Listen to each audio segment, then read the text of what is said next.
ఆడపిల్లలు చాలా ఎక్కువ మంది ఉన్నారు. నేను రాయదుర్గంలో బాలికల జూనియర్ కళాశాల తీసుకురావడం వల్ల సంఖ్య పెరిగిందని నేను నమ్ముతా ఉన్నా.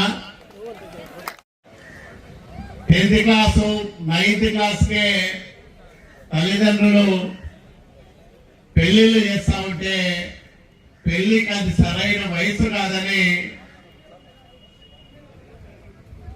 బాలికల జూనియర్ కళాశాల తీసుకొస్తే ఖచ్చితంగా అందరూ అమ్మాయిలు 10th క్లాస్ అయిపోతానే ఇంటర్మీడియట్ చేరుస్తారని రాష్ట్రంలో తొలిసారిగా చంద్రబాబు నాయుడు గారిని ఒప్పించి మెప్పించి తొలి కళాశాలగా రాయదుర్గం బాలికల జూనియర్ కళాశాల తీసుకొచ్చాం. ఆ రోజు ఈ డిగ్రీ కాలేజీ కూడా నేను 1999 2004 మధ్య పార్లమెంట్ సభ్యుడయ్యాను.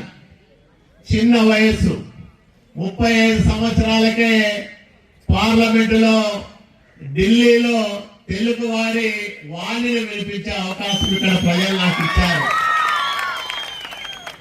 మరి ఆ ప్రజలకు ఎట్లా రుణం తీర్చుకోవాలనుకుంటున్నప్పుడు ఇక్కడికి వస్తే ఇక్కడ నాయకులంతా డిగ్రీ కళాశాల మంజూరైంది కానీ శాశ్వతమైన భవనాలు లేకుండా ఉన్నాయి, చాలా ఇబ్బందులు పడతామంటే నేనే నా ఎంపీ ల్యాడ్స్ నుంచి మొట్టమొదట కొన్ని తరగతి గదులను నిర్మించే కార్యక్రమాన్ని ప్రారంభం చేయడం ద్వారా ఈ డిగ్రీ కళాశాల శాశ్వత భవన నిర్మాణ కార్యక్రమాలకు ఆద్యుడయ్యాననే విషయం